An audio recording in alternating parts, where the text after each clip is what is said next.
Now this is the Virtue Method, and we are going to do the Virtue Method workout 2 from this book. Are you ready? All you're going to need is a chair, a mat, 2 kettlebells, 1 heavy, 1 light, and a resistance band. And then we're just going to work the booty, get our sweat on, and be just all-round badass. Exercise 1A1 is the shoulder elevated kettlebell hip thrust. So you'll need your chair and your heavier kettlebell, but of course, if you wish, you can use your light kettlebell. So this is a little awkward to get into. Luckily, you're at home. If you're in the gym, it's fine too. You just got to own it. Okay, so what I'm going to do, this is a shoulder elevated hip thrust. So I'm going to show you first what it looks like without the kettlebell. Yeah, so basically my shoulder blades come onto the chair and I lift the hip up like this. Hands can come behind your head for a little bit of support, but the whole time I need your head to be lifted. So you're going to drop the hips down and then drive them up. Belly draws in. Now, for the sake of this filming, I can't really push the chair up against the wall, but, because I have no walls in this home, but I need you to make sure that before you get the weight, that the chair is really sturdy so that it doesn't push backwards. Okay, I'm going to show you how it's done. So what you're going to do is awkwardly bring that weight up, get your body towards the chair, and then from there, lift your hips, yeah? Okay, so kettlebell will be slightly on the pubic bone, but you can hold it off ever so slightly. You want to make sure that your heels are directly underneath your knees, maybe a little bit further forward if you have trouble feeling your glutes and your hamstrings. Keep the glutes squeezing, lift the hips up. We drop down, and then from here, drive the hips up, squeezing the glutes, belly draws in. So we come down, and then we drive up. Exercise 2, or A2, the elevated hands wide grip push-up. So your chair is nice and sturdy. Hands this time are going to go wider. Last time we had the hands closer together. This time we go wider and we work the chest. The other time we're working more the triceps. So working the chest, take the hands wider, but same thing. Find that hollow body position. Core is tight, belly is drawn in, glutes are squeezed. Take a breath in and then drive away. Yeah? Keep your core tight and breathe out as you push away. Whole thing that I want to make sure of is that this stays as one unit rather than what tends to happen is this and then this. Big no-no to that. A3 is the back foot raised lunge. So there are a couple of ways that you can do this back foot raised lunge. You can either have your foot with your toes tucked like this, or you can have them untucked. Or is that untucked and that's tucked? Either way, you know what I'm talking about. Toes flat or toes bent, yeah? I prefer toes bent. You're gonna hop that front foot forward. Now, the key thing here is finding that distance, and it'll all be different depending on how long your legs are, how tall you are, right? So you need to find it yourself, but I find that we wanna make sure is that we're not going so far that this knee has to travel too far forward. So we need to make sure that when we execute this movement, that we bend both knees, yeah, and this knee stays relatively over the ankle as much as possible.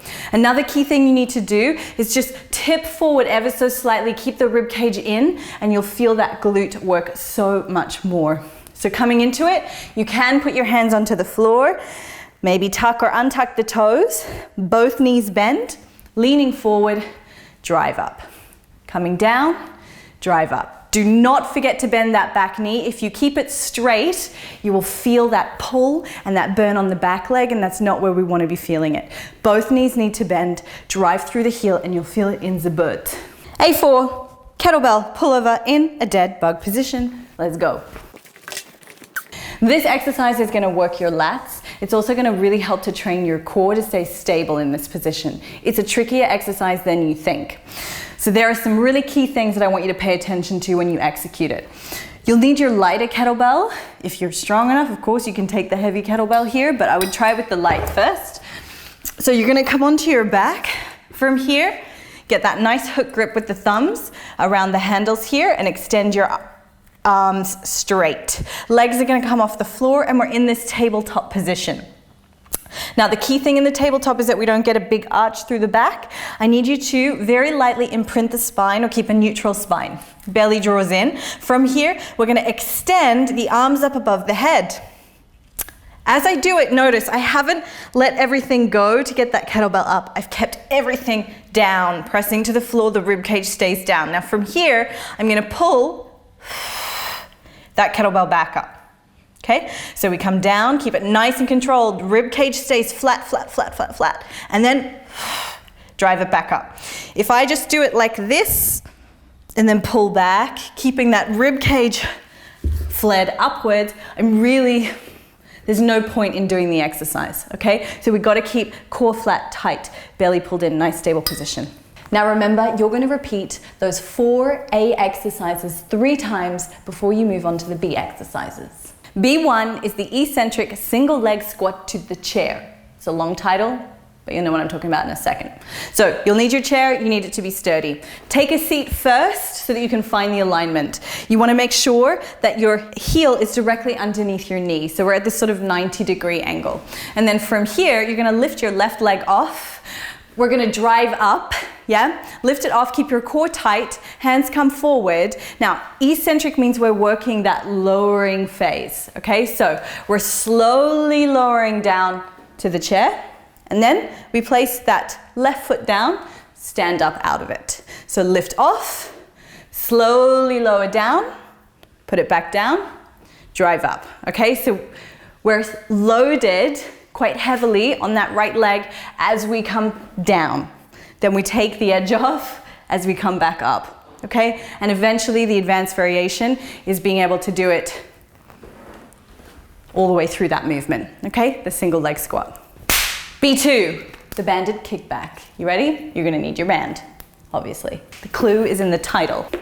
You're gonna, from here, place the band around the heel that you worked first on that single leg chair squat, yeah? Okay, and then from there, you're gonna hook your thumbs.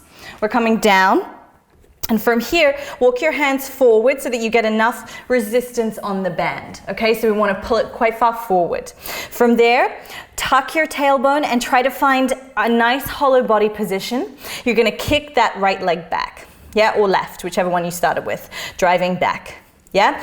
Key things to remember here is that I don't want to see this big arch through the lower back. If you do this, you're losing the work that we're putting onto the glute, onto your buttocks, okay? So we need to keep that core tight so that the glute actually does the work during this movement. So none of this, yeah? All this, drive back. So those B exercises need to be repeated 3 times, back to back. C1, the alternating step up. Again, you'll need your chair. You'll need it to be sturdy. You're gonna take one foot up, we step up, that same leg steps down, then you step the other leg down. You start with the leg that finished, up, step, down, okay? So it's alternating. Key things when you step is that you drive through the heel, keep the chest up, make sure that knee does not come too far forward, and remember, we're trying to work the leg that's driving up. So don't push off and bounce off the bottom leg, drive through that top leg, yeah? And again, drive through here, and then drive through the heel to stand up. Avoid bouncing. Exercise 2 is the banded seat abduction. Rock on. Alrighty, so what you're gonna do is take your band, twist, bring the 2 ends together. Step into that smaller circle, place the band just above the knees. If you're feeling a little bit hardcore, if your glutes that you're finding they're getting stronger, take it below the knee. You're gonna sit on the edge of your chair, lean forward, take the feet so that they're about shoulder distance apart, so they're bigger than hip distance, and then from there lean forward and just push the knees out. So you're working this top part of the glute. You can even put your hands on there and then get a little bit tactile about it. Make sure that you can feel that those muscles are working. Key things that go wrong here is we get rounded through the spine. This not only is not pretty, but it also doesn't work your glutes effectively and isn't good for the lower back. So keep that chest up, push the butt back, get a nice tight core for support, and then really work those knees outwardly, okay? So you're gonna repeat those 2 exercises back to back 3 times. So now we're on to core. We've got 3 core exercises to get through. The first is D1, side forearm plank with a hip raise. So coming down onto the floor, stacking your feet and legs, take your arm over the top of your head, breathe in, and then come down, hip drops down to the floor, yeah? Core tight, take it up and over, and then drop it down. Key things here is that you keep your body in this hollow position, so not opening up too much. If you're feeling your lower back, you need to tip the upper body, the top part of you down, so that you hit your oblique a whole lot more. Exercise 2, bicycles. So we're starting on the floor. Now bicycles get rushed all the time. We're not just going like this, looking like cockroaches. We want to really actually work our abs. So bring the hands behind the head, lift the head and shoulders off. You're not crunching your neck or holding your head. You want to just have the fingertips there for a little bit of support, keeping the chin tucked in and the back of the neck long. Now from here as well, what we want to do is find that nice hollow body position with the rib cage pulling down, elbows out wide, belly draws in flat. Extend one leg. Twist the elbow to meet the knee. Come back to center, take it the other way. Come back to center, take it the other way. Now, if you feel like you can pick up the pace. But what tends to happen when people start going faster is that the knees just come up and we're barely doing anything. See, I'm just moving my elbows and my knees. There's no really minimal ab workout going on here. So we want to keep that head and shoulders really lifted. And we want to make sure that the knee, as best as possible, doesn't come any further than the hip. So we stay about here, and instead, you have to really work your abs to pull that elbow up to the knee. So back to center, up, up, up. There is such a huge difference if you really make sure that the knees don't come too high up towards you, yeah? Keep them just directly over the hips. D3, last one, crossbody mountain climbers. So again, when you're doing the mountain climbers, you need to make sure that you first find hollow body position in your push-up. So we don't want to be in this position with the butt up in the air, core off, lower back on. Yeah, because as soon as you bring that leg up to cross the body, you'll feel your lower back. So first things first, set the exercise up correctly. Push into the floor, rib cage pulls in, tailbone tucks down, lower belly is on. From there, you're going to twist and bring that knee to the opposite side. Come back to center, twist sides. Back to center, twist sides. Now in this, we want to then start to pick up the pace, but I'd like you to do a couple of reps slow to really feel that you're working your abs first, then you can start to speed it up. You're going to repeat those 3 exercises 3 times, and that is you done. Yes! I wasn't sure if that was going to work. Yeah. What are you laughing about? All right. What am I doing? 3 times around. 3 times. You. I was like, no, motherfucker, I'm getting through this.